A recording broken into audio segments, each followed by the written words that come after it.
የአሜሪካው ፕሬዝዳንት ዶናልድ ትራምፕ ጦርነቱ ሊጠናቀቅ ተቃርቧል ባሉ ማግስት የራሺያው መሪ ቭላድሚር ፑቲን ወደ ጦርነቱ በይፋ ገብተውበታል። የራሺያ ሚሳኤሎች ትናንት ምሽት በእስራኤል ከተሞች ድብደባ ፈጽመዋል የሚል መረጃ በጄሩሳሌም ፖስት በኩል ወጥቷል። ኢራን ትናንት የፈጸመችው የአየር ጥቃት ራሺያ ሰራሽ ሚሳኤሎችን በመጠቀም የፈጸመችው እንደሆነም ጄሩሳሌም ፖስት ዘግቧል። ራሺያ ወደ ጦርነቱ እንደገባችበት ማረጋገጫ ሆኖ ነው የተመዘገበው። ወዲህ ደግሞ የአሜሪካ ባለስልጣናት በኢራን የጦር አቅምና ጽናት እጅጉን መደነቃቸውን የሚገልጽ መረጃ ኒውዮርክ ታይምስ አግኝቻለሁ ሲል አስነብቧል። ትራምፕ በበኩላቸው ኢራን ሆርሙዝን ሙሉ በሙሉ ከዘጋች ያበቃላታል፣ እሳት ሞትና ሲኦል ይጠብቃታል ሲሉ ዝተዋል። ውድ የአዲስ ፖስት ቤተሰቦች የኢራን እስራኤል ጦርነት ትራምፕ እየተገባደደ ነው ቢሉም ኢራን ጦርነቱን ማብቃት እኔ ብቻ ነኝ የምወስነው ስትል አስጠንቅቃለች። ሌሊቱንም ከባባድ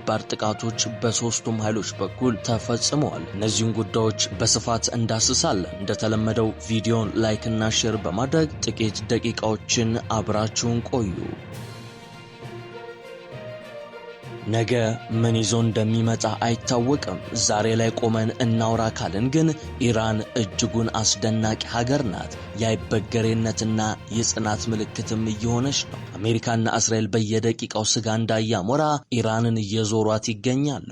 ኢራን በበኩሏ በአንድ እጇ ጠመንጃ ይዛ ጠላቶቿን እየተፋለመች፣ በሌላኛው እጇ ደግሞ ተረጋግታ የውስጥ ፖለቲካዋን ለማስተካከል እየሞከረች እንደምትገኝ እየተዘገበ ነው። የሚንቀለቀል እሳት ውስጥ ቆማ የሆነ ያለችውን መሪም ከሰሞኑ መርጣለች። በእውነቱ ይህ አስደማሚ ነው ይላሉ አስተያየት ሰጪዎች። ከሁለት የዓለም ሀያላን አገራት ጋር ከአንድ ሳምንት በላይ ወጥሮ መዋጋት ቀላል ነገር አይደለም የሚሉት እነዚህ አስተያየት ሰጪዎች ሁኔታው እየተወሳሰበ ይመስላል፣ በተለይ ለአሜሪካና እስራኤልም ይላሉ። ነገሩ መጀመሪያ እንዳሰቡት ቀላል ይሆንላቸው አይመስልም። ጦርነቱን በሰዓታት ዕድሜ ውስጥ የሚያጠናቅቁ መስሏቸውም ነበር። ነገር ግን አልሆነም። ኢራን ከቀን ወደ ቀን የተሻለ ድጋፍ እያገኘችም ይመስላል። ቻይናና ራሺያ በቀጥታም በተዘዋሪም ለኢራን ድጋፋቸውን እየሰጡ ይገኛሉ። አንዳንድ የአውሮፓ ሀገራትም ጦርነቱን እየተቃወሙ ይገኛሉ። ለማሳያነትም ስፔን ተመሳሳይ ድጋፍ በሚቀጥሉት ቀናት ውስጥ የበለጠ ሊሰፋ እንደሚችልም ተንታኞች እየተናገሩ ናቸው። በተጨማሪም ከኢራን ጋር የሚደረገውን ጦርነት የሚቃወሙ አሜሪካውያን ቁጥር በየቀኑ እየጨመረ ይገኛል ተብሏል። በመሆኑም ሁኔታው ለአሜሪካና እስራኤል ውስብስብ እየሆነ ይመስላል። ኢራንን አለማድነቅ አይቻልም የሚሉ አስተያየቶችን በስፋት እየበረከቱ ነው። እንዲህ አይነት አስተያየቶች በበረከቱበት ወቅት ታዲያ ኒውዮርክ ታይምስ ምንጮቼ ሹካሉኝ ሲል በፊት ገጹ አንድ አነጋጋሪ ዘገባን ይዞ ወጥቷል። ዘገባው አሜሪካና እስራኤል በኢራን ተገርመዋል የሚል ነው።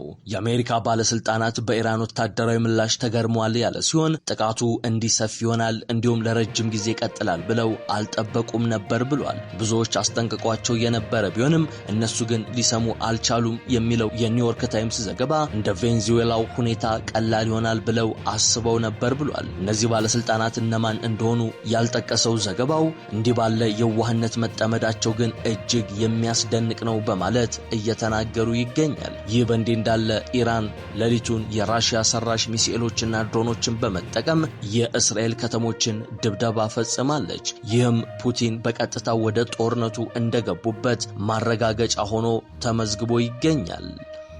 የራሺያው መሪ ቭላድሚር ፑቲን ለኢራን ሚሳኤሎችንና ድሮኖችን ከመስጠት ባለፈም ፖለቲካዊ አጋርነታቸውን እየገለጹ ነው። ለማሳያነትም በትላንትናው ዕለት ለኢራን አዲሱ መንፈሳዊ መሪ ሙጅተባ ኻሜኔ የእንኳን ደስ አለዎት መልእክት አስተላልፈዋል። ፑቲን በመልእክታቸው ሙጅተባ የአባታቸውን የአሊ ኻሜኔን ፈለግ በመከተል ሀገሪቱን በክብር እንደሚያገለግሉ እምነት አለኝ ብለዋል። አሊ ኻሜኒ በጦርነቱ የመጀመሪያ ቀን በተሰነዘረ ጥቃት መገደላቸውን ተከትሎ ልጃቸው በትላንትናው ዕለት ስልጣን ተረክበዋል። ፑቲን ሩሲያ ለኢራን የምታደርገውን የማይናወጥ ድጋፍ አረጋግጠው ሞስኮ ለቴሄራን ምንጊዜም ታማኝ አጋሮና ትቀጥላለች ሲሉም ተደምጠዋል።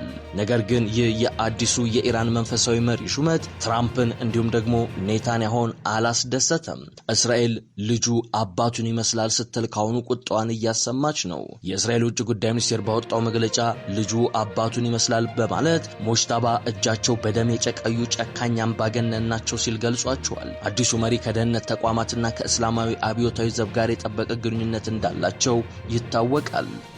ከራሺያ ባለፈ ቻይናም አጋርነቷንና ቀኝ እጇን ለኢራን ሰጥታለች። ታዋቂው የቻይና የፖለቲካ ተቋም ኖስትራዳመስ አስደንጋጭ ትንበያን ይዞ ወጥቷል።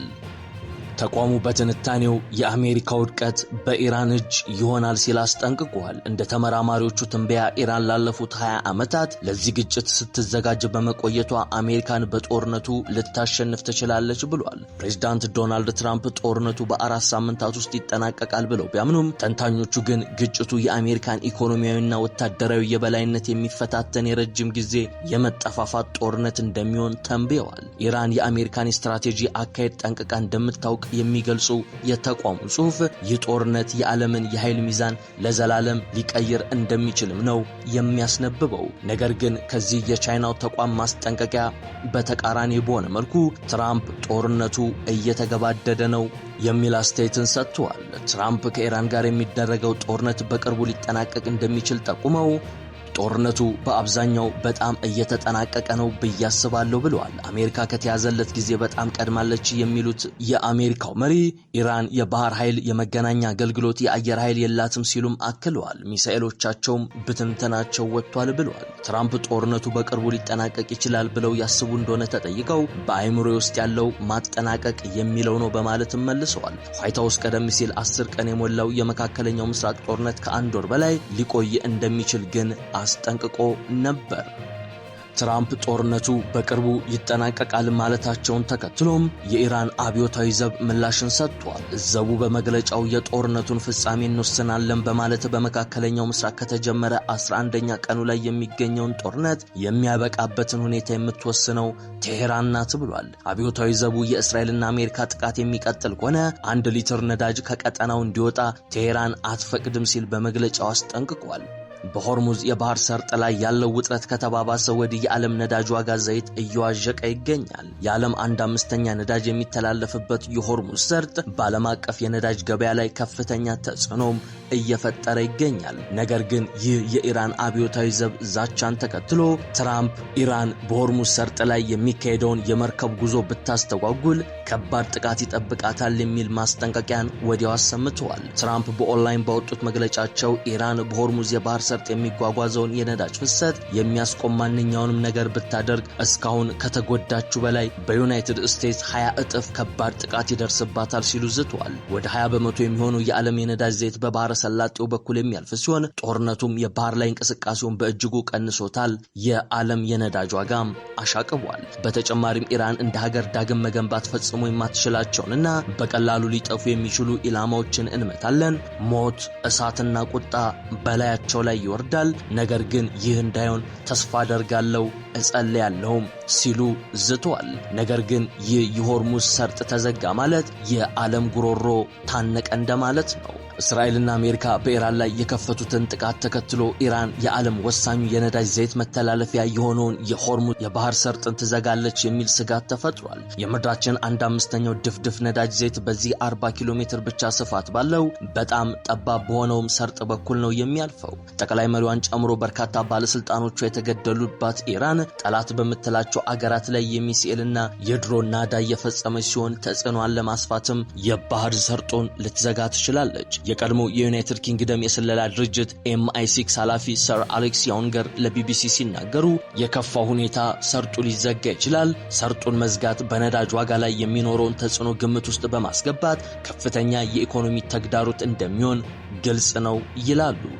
የአሜሪካ የኤነርጂ መረጃ አስተዳደር በ2023 የመጀመሪያ አጋማሽ በቀን 20 ሚሊዮን በርሜል ነዳጅ እንዳለፈ ይገምታል። ይህም በዓመት ወደ $600 ቢሊዮን የሚገመት የነዳጅ ንግድ በባህር መስመሩ ላይ ይተላለፋል እንደማለት። በባህር ሰርጡ ላይ የሚከሰት ማንኛውም አይነት መስተጓጎል በዓለም አቀፍ ደረጃ የነዳጅ አቅርቦት ላይ ከፍተኛ መዘግየትን ሊያስከትል ይችላል። ይህም ወዲያውኑ በዓለም ዙሪያ የዋጋ ንረትን ይፈጥራል። ነገር ግን ተንታኞች ግጭቱ እየተባባሰ የሚሄድና የሚራዘምም ከሆነ የበለጠ ከባድ መዘዝ ይኖረዋል ሲሉ ነው የሚያስጠነቅቁት። ይህ ከባህረ ሰላጤው ሀገራት በሚገባ የነዳጅ ዘይት ላይ ጥገኛ በሆኑት ዩናይትድ ስቴትስ ኦፍ አሜሪካን ጨምሮ በሌሎችም አገራት ላይ ከፍተኛ ጫና ይኖረዋል።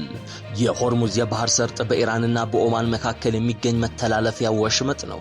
መግቢያውና መውጫው 50 ኪሎ ሜትር ስፋት ያለው ሲሆን በመሃል ላይ ደግሞ በጣም ጠባብ የሆነው ቦታ 40 ኪሎ ሜትር ብቻ ነው። ሰርጡ በማዕከላዊ ክፍል ብቻ ትላልቅ መርከቦች ለማሳለፍ የሚሆን ጥልቀት አለው። የባህር አሳሾች መግቢያና መውጫው ለትልልቅ መርከቦች ደህንነቱ የተጠበቀ መሆኑን ያረጋገጡ ሲሆን በመካከልም ክብደት ያለውን ነዳጅ ጭነው ለሚጓዙ ምቹ መሆኑን ይገልጻሉ። እነዚህ ግዙፍ መርከቦች ወደ 10 ኪሎ ሜትር ስፋት ባለው የሰርጡ ክፍል ላይ መቅዘፍ ይኖርባቸዋል። ነዳጅ ጫኝ መርከቦች በፋርስ ባህረ ሰላጤ ሲያልፉ በኢራንና በአረብ ሀገራት መካከል አወዛጋቢ በሆኑት የቱምብ ደሴት አቅራቢያዎችም ያልፋሉ። በሰርጡ ላይ የሚተላለፉ የንግድ መርከቦችን የሚያስተጓጉሉ ካሉ ወታደራዊ እርምጃ ከግምት እንደሚገባ ነው ባለሙያዎች የሚናገሩት።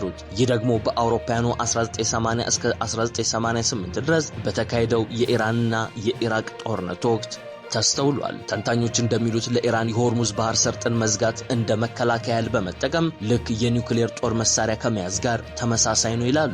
ዓለም አቀፉ ማህበረሰብ የኢራንን ወታደራዊ የኒውክሌር መርሃ ግብር ለረጅም ጊዜ ሲቃወም እንደነበረ ሁሉ ታላላቅ ሀገራት ቴህራን ያላትን ስትራቴጂካዊ አቀማመጥ ተጠቅማ የዓለምን የኃይል አቅርቦት እንድታንቅ እንደማይፈቅዱ ደጋግሞ ሲገልጹ ተሰምቷል። ብዙውን ጊዜ ኢራን የባህር ሰርጡን ለጊዜው ልትዘጋው እንደምትችልም ባለሙያዎች ይተነብያሉ። ነገር ግን ብዙዎች ዩናይትድ ስቴትስና አጋሮች ወታደራዊ መንገዶችን በመጠቀም የባህር መስመር ፍሰቱን በፍጥነት ወደ ነበረበት ሊመልሱ እንደሚችሉ እርግጠኞች ናቸው።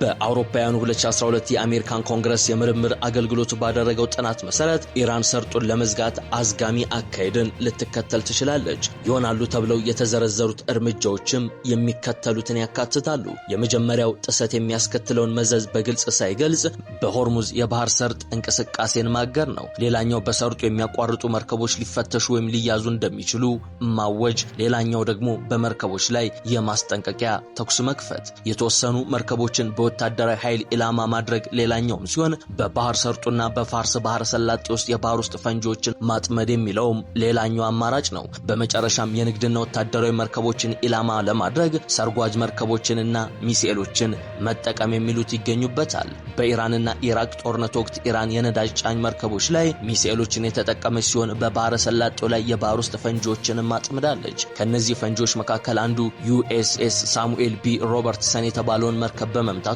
አሜሪካ በምላሽ ወታደራዊ እርምጃን ወስዳለች። ኢራን የሆርሙዝ ሰርጥን ሙሉ በሙሉ መዝጋት ሳትችል የቀረች ቢሆንም የመርከብ ኢንሹራንስ ክፍያን በከፍተኛ ደረጃ እንዲጨምር ግን ምክንያት ሆኗል። ከዚህም በተጨማሪ በባህረ ሰላጤው መውጫ ላይ መጨናነቅ በመፈጠሩ መርከቦች ለከፍተኛ ወጪ ተዳርገውም እንደነበር ባለሙያዎች ያስታውሳሉ።